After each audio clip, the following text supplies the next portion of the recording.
Hello students, how are you all? This is the class 4 of this unit and we are going to discuss the four sectors of the economy: money flow, real flow and circular flow of income in this class. Four sector of economy पढ़ने से पहले हम ये देखते हैं economy is divided into two forms.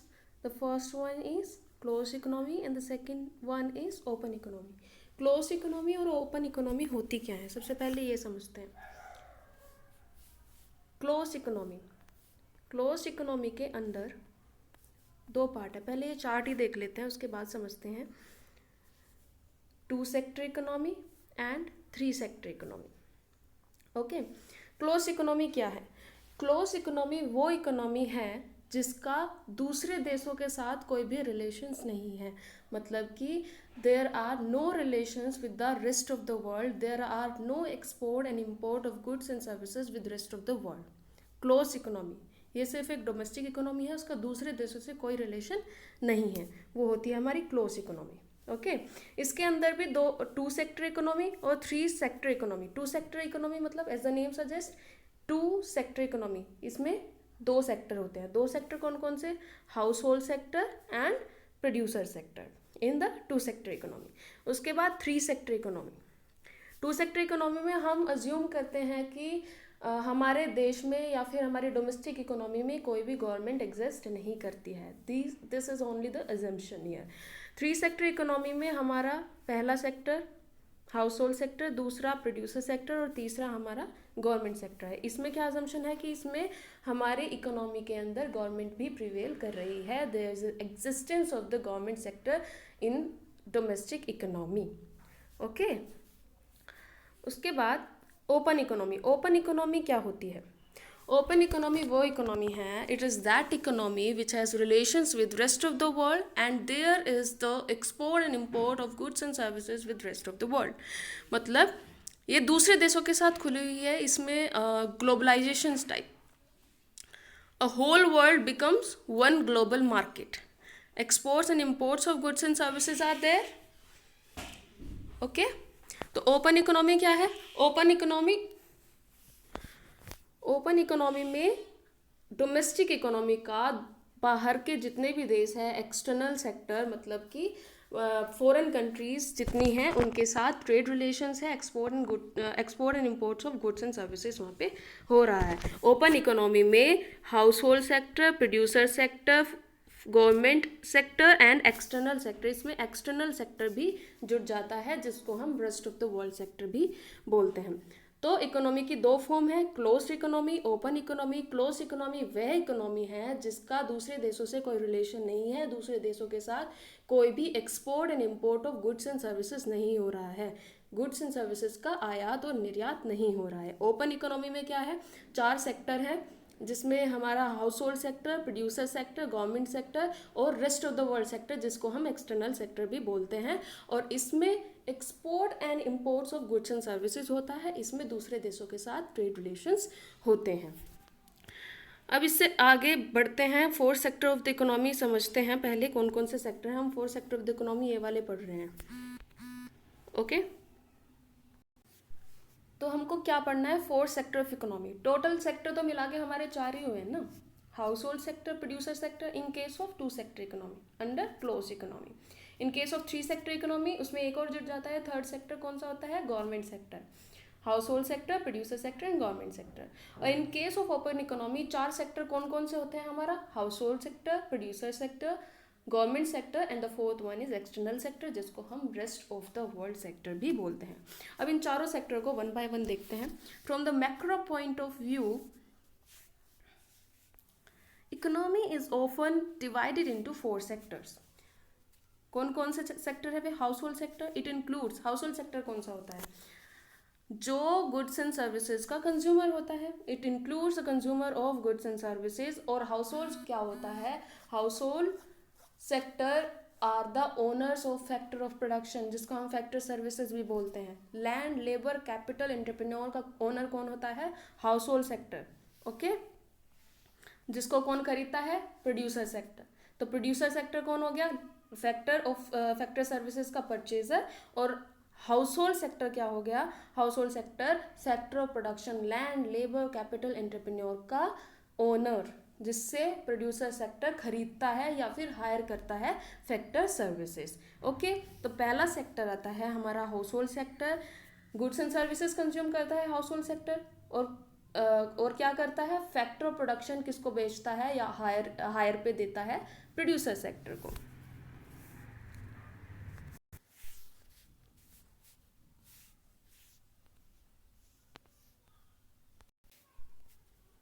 The second one is producer sector. Producer sector कौन सा होता है? प्रोड्यूसर सेक्टर मतलब जो गुड्स एंड सर्विसेज को प्रोड्यूस कर रहा है। Producing units, firms, companies, manufacturing units, industry, these are all consider under the producer sector. It includes all producing units, जो भी प्रोडक्शन कर रही है, ये गुड्स का प्रोडक्शन हो या फिर सर्विसेज का प्रोडक्शन हो, वो सब प्रोड्यूसर सेक्टर के अंडर आता है। एक स्कूल भी प्रोड्यूसर सेक्टर के अंदर आता है, because the school generates what? Services,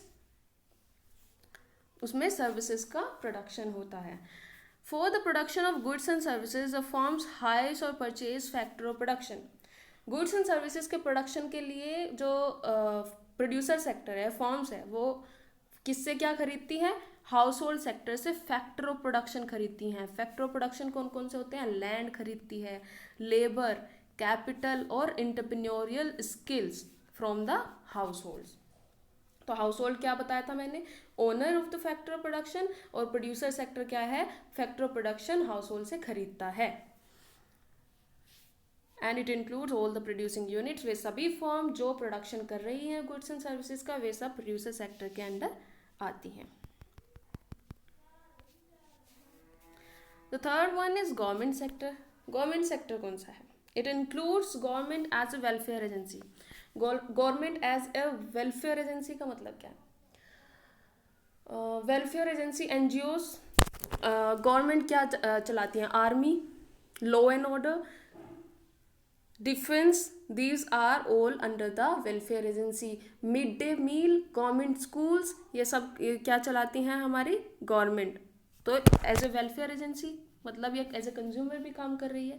दूसरा है, it includes government as a producer. Government companies भी होती हैं। Government railway, railway is under the government of India, तो वो क्या है? प्रोड्यूसर है। वो क्या service?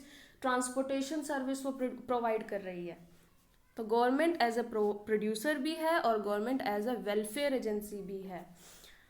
Government as a welfare agency perform such welfare function, कौन कौन से? लॉ एंड ऑर्डर, देश में लॉ एंड ऑर्डर को मेंटेन करना, डिफेंस को मेंटेन करना, डिफेंस सर्विसेज को मेंटेन करना, सब as a welfare function government perform करती है। तो ये हो गया हमारा गवर्नमेंट सेक्टर। तो गवर्नमेंट क्या है? हमारे कंज्यूमर है in the when it perform the function as a welfare agency, और गवर्नमेंट एक प्रोड्यूसर भी है। गुड्स जो हमारी सर्विसेज हैं ये सब प्रोड्यूस करिए। गवर्नमेंट कंपनीज भी होती हैं। तो वो जो फर्म होती है गवर्नमेंट फर्म, वो क्या होती है? प्रोड्यूसर सेक्टर के अंदर आती है। फोर्थ है हमारा external sector, also called rest of the world sector. External sector हमारे जो शुरुआत के 3 सेक्टर थे, हाउस होल्ड, प्रोड्यूसर और गवर्नमेंट, ये with in the domestic economy थे, हमारे देश के अंदर हैं। एक्सटर्नल सेक्टर क्या है? हमारे देश के बाहर, beyond our country. It includes all such activities which are related to imports and export of goods and services and flow of capital between domestic economy and rest of the world। हमारे देश और बाकी के जितने भी देश हैं उनके बीच में कोई भी मनी फ्लो हो रहा है, कैपिटल फ्लो हो रहा है, या फिर गुड्स एंड सर्विसेज का एक्सपोर्ट और इम्पोर्ट, आयात और निर्यात, हम लोग इम्पोर्टेड गुड्स खरीदते हैं, यहाँ से कुछ एक्सपोर्ट करते हैं, दूसरे देश में बेचते हैं, उसको बोलते हैं export and import of goods and services. जब sale and purchase of goods and services दो देशों के बीच में हो, बिटवीन डिफरेंट कंट्रीज हो, उसको वो जो सेक्टर होता है वो कंसिडर किया जाता है एक्सटर्नल सेक्टर में। It includes all those activities which are related to export and import of goods and services. Export मतलब हमारे डोमेस्टिक इकोनॉमी से हम कुछ बेच रहे हैं दूसरे देश में, और इम्पोर्ट हमारे देश वाले कुछ खरीदते हैं। सबसे ज़्यादा इम्पोर्टेड मटेरियल क्या है हमारे यहाँ? Oil, crude oil. Crude oil यहाँ हमारे देश में सबसे ज़्यादा इम्पोर्ट किया जाता है। And flow of capital between the domestic economy and rest of the world. अब आता है इंटरसेक्टरल फ्लोज। इंटरसेक्टरल फ्लोज का क्या मतलब है? इंटरसेक्टरल फ्लोज मतलब ये चारों सेक्टर जो हमने अभी पढ़े, हाउस होल्ड, प्रोड्यूसर, गवर्नमेंट और एक्सटर्नल सेक्टर, ये चारों सेक्टर एक दूसरे के ऊपर किस तरीके से डिपेंड करते हैं। ये चारों एक दूसरे के ऊपर इंटरडिपेंडेंट है। कैसे? Household sector producer sector पे क्यों डिपेंडेंट है? क्योंकि हाउस होल्ड सेक्टर को गुड्स एंड सर्विसेज चाहिए। Producer sector household sector के ऊपर क्यों डिपेंडेंट है? क्योंकि producer sector household sector से क्या खरीदता है? फैक्टर सर्विसेज और factor of production, land, labour, capital, entrepreneurial skills. तो household sector producer sector पे डिपेंड हो गया, उसको कंजम्पशन के लिए गुड्स एंड सर्विसेज चाहिए। Producer sector household sector पे डिपेंड क्यों हो गया? क्योंकि उसको फैक्टर ऑफ प्रोडक्शन चाहिए ताकि वो गुड्स एंड सर्विसेज प्रोड्यूस कर सके। अब तीसरा आता है गवर्नमेंट सेक्टर प्रोड्यूसर और हाउस होल्ड सेक्टर पे कैसे डिपेंड करती है। गवर्नमेंट सेक्टर प्रोड्यूसर और हाउस होल्ड सेक्टर पे टैक्स और नॉन टैक्स रिवेन्यू के लिए डिपेंड करती है। कैसे? टैक्स रिवेन्यू, डायरेक्ट टैक्स और इनडायरेक्ट टैक्स। इनडायरेक्ट टैक्स अब जीएसटी हो गया जो सभी प्रोड्यूसर को देना होता है, और डायरेक्ट टैक्स के अंदर आता है इनकम टैक्स, जो मेन टैक्स है वो कौन देता है? Household sector. Producer sector क्या भरता है? हमारा जीएसटी। और नॉन टैक्स रिवेन्यू कौन कौन से होते हैं? जैसे फीस, फाइन्स, पेनल्टीज, चालान कट जाना, ये सारे नॉन टैक्स रिवेन्यू के लिए गवर्नमेंट सेक्टर हाउस होल्ड और प्रोड्यूसर सेक्टर के ऊपर डिपेंड करती है। उसके बाद प्रोड्यूसर एंड हाउस होल्ड क्यों गवर्नमेंट सेक्टर के ऊपर डिपेंड करता है? Producer and house hold depend on the government for what? For administrative services beside law, order and defence. Law और ऑर्डर तो बन ही गए हैं, एडमिनिस्ट्रेटिव सर्विसेज क्या हो गई? टैक्स कितना होगा, फाइन कितना भरना पड़ेगा, टैक्स का रेट क्या होगा, interest rate, these are all consider under the administrative services of government. Producer और हाउस होल्ड सेक्टर इस पर डिपेंड करता है।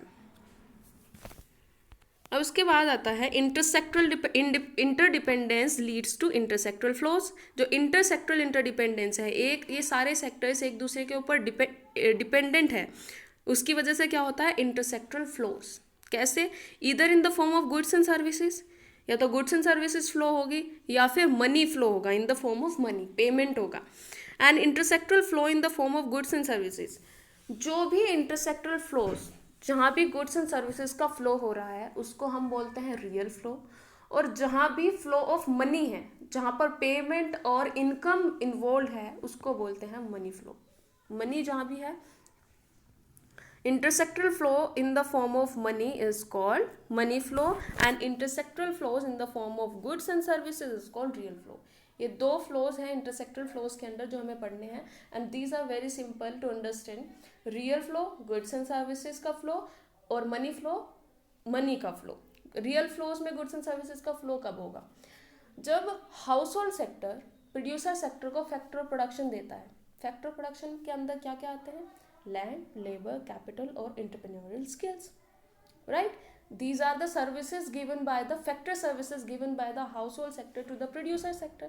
तो क्या हो गया? ये गुड्स एंड सर्विसेज, इसको क्या बोलेंगे हम? Real flow.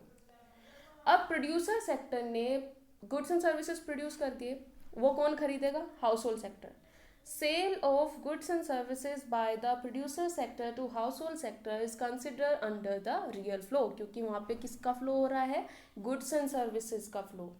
Goods and services बेची जा रही है हाउस होल्ड सेक्टर को, किसके द्वारा? प्रोड्यूसर सेक्टर के द्वारा।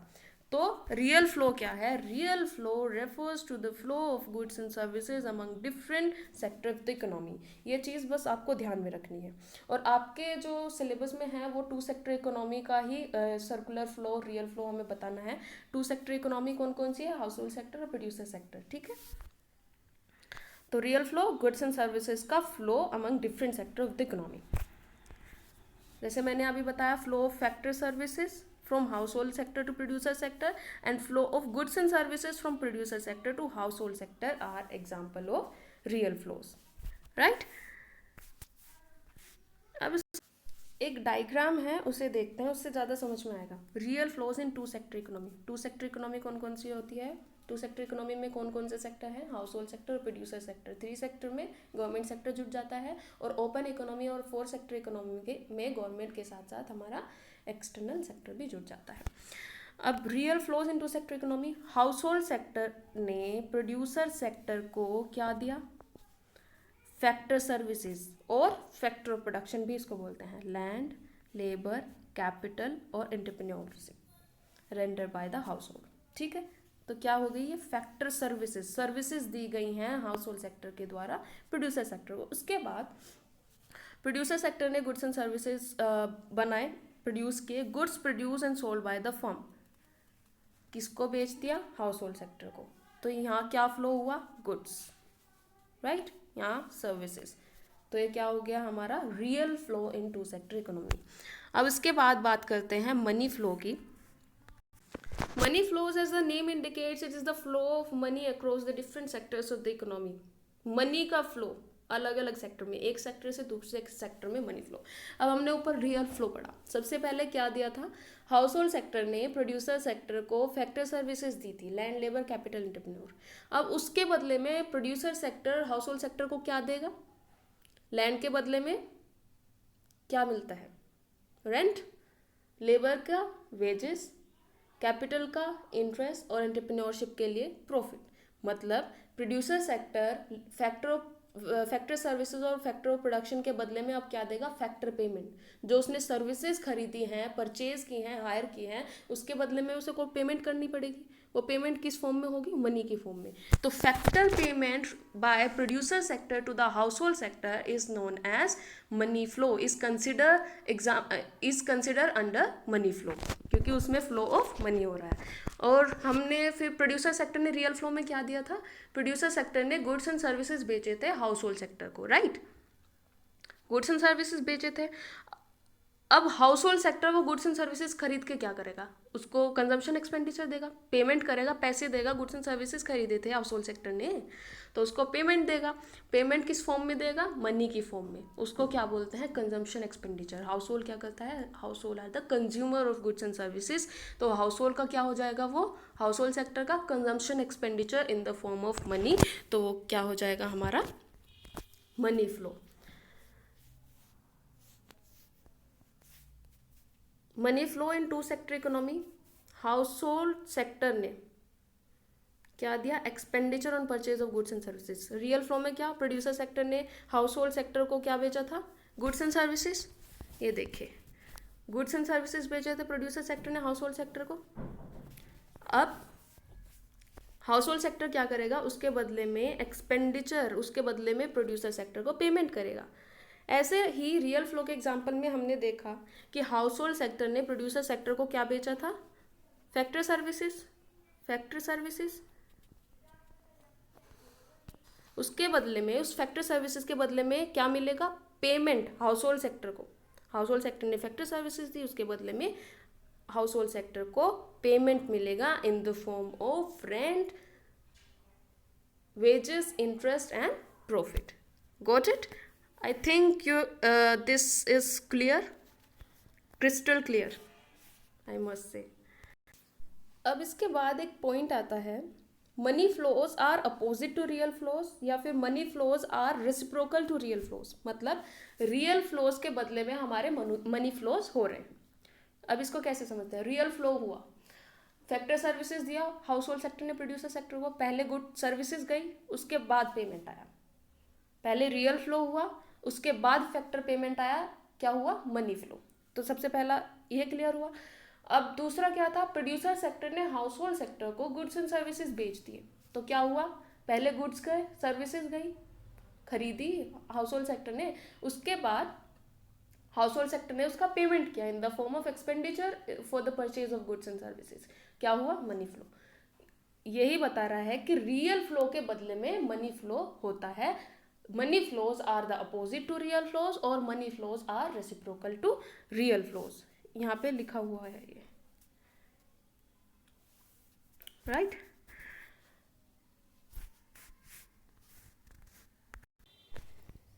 तो आज हमने क्या पढ़ा, आज हमने पढ़ा 4 सेक्टर इकोनॉमी के, जिसमें पहले मैंने बताया था क्लोज इकोनॉमी और ओपन इकोनॉमी क्या होती है और उसके अंदर कैसे सेक्टर्स डिवाइड है उसको बताया था।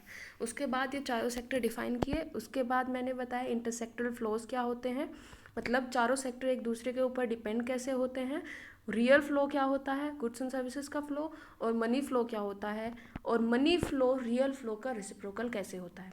आज की वीडियो को यहीं रखते हैं क्योंकि वीडियो बड़ी हो गई है अभी। सर्कुलर फ्लो ऑफ इनकम हम नेक्स्ट वीडियो में पढ़ेंगे। Thank you, have a nice day.